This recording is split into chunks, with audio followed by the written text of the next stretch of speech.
The topic is African World Studies, and we're talking to Drs. Jeffries and Thompson.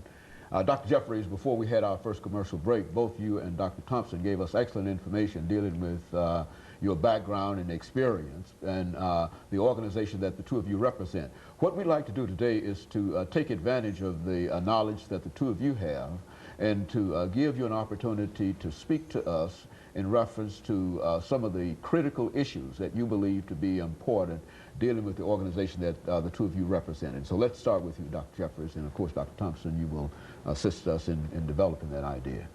Well, I think initially it's important for us to clarify some definitions of what we mean. When we say African World Studies, it's not something that's outside of us, it's a part of us. We, as people of African descent, realize that whatever we do in America is a part of African World Studies. And so we need to relate it. And we use the term Pan-Africanism, meaning the connectedness between peoples of African background. So we don't want to define African World Studies as some strange thing outside of us. It's a part of us. What we do as Africans in America and African Americans is a part of African World Studies. Our great leaders understood that, and they linked up with the African peoples wherever they found them. So we have, as individual scholars, our own background, but we've bonded together in intellectual and spiritual organizations, and the Association for the Study of Classical African Civilization is one.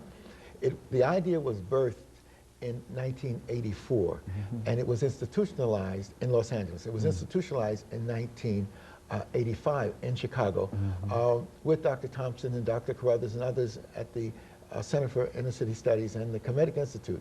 And then they had the next major conference in 1986 in New York.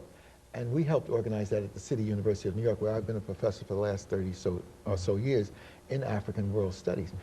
And as a result of that, we came up with the idea to go on a pilgrimage to study in situ, to study in Africa itself. So we went to the Nile Valley, to Kemet. Almost 1,000 of us, men, women, and children, 3 generations went with me. My mother went, my nephews went, my godchildren went, my wife and I. Dr. Leonard Jeffries was there as leaders of the organization. So that's what I'm saying, that the African World Studies, after the 1,000 came back, they went back to their teachings, to their preaching, to being engineers, to be bankers, and they brought this knowledge of who we are as African peoples back home to our communities. We need to understand that Africa is at the center of the world experience. It's in Africa that the human family was born. It's in Africa that the first civilizations and cultures rose. And so we need to understand how important this knowledge is. It was, at one time, believed that Africa was not a main part of human civilization, that Africans contributed nothing to civilization. We come to find out that the historical fact, the scientific facts are that Africa is the birthplace of the human family, and it's out of Africa that the first main flow of culture and civilization took place. The first writing systems, the first mathematics, the first cultural development, the first moral systems come out of African peoples. African World Studies helps us to systematize that process and put it in the classrooms and put it in our homes and put it in our institutions. Very good. You know, Dr. Thompson, within that context, if you had to identify what your organization considered to be one of the major issues that you have to promote now at this particular time, outside of the fact that you have to tell more people about Africa, what would be the major issue that would center around this organization? Well, for us, the major issue for us is to study what happened actually in the past. We call it historical memory. And if we go back as far as possible to the beginnings, most of the so-called ideas of civilization would start somewhere around rivers. The Nile River, the Indus, the Niger, the Limpopo, the Congo River. And so we've spent a considerable amount of time learning about Africa.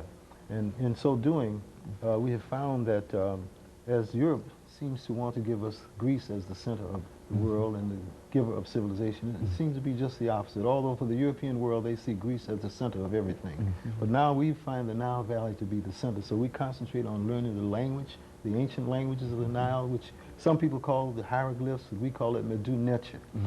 In addition to studying those languages, we study the ancient histories before the coming of all other groups that tend to call themselves the founders of civilization. In addition to that, we've formed a structure as a result of what Dr. Jeffries just said.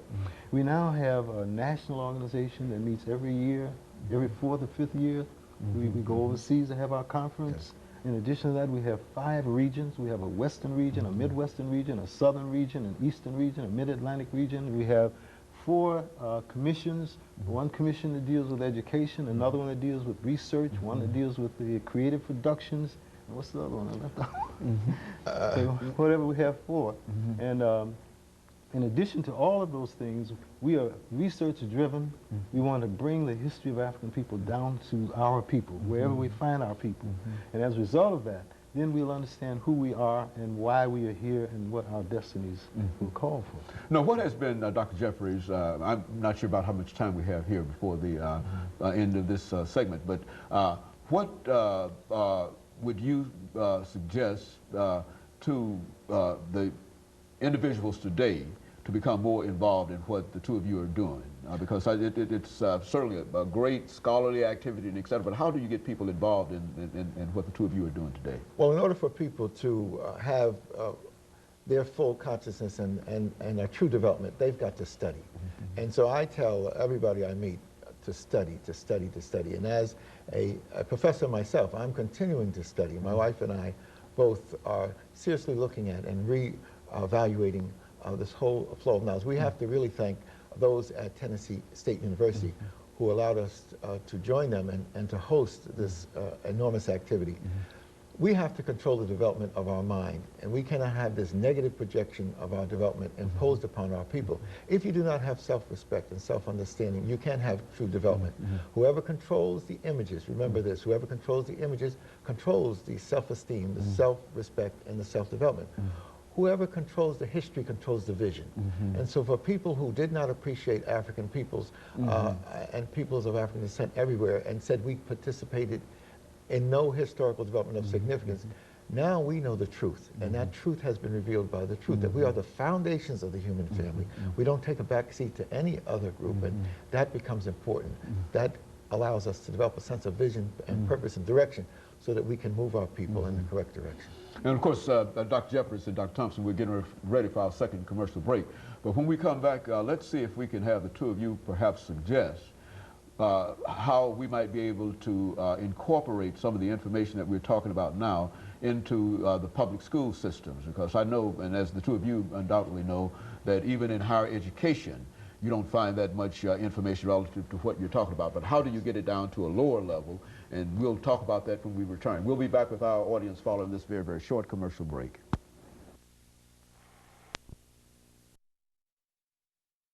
Talking to Drs. Jeffries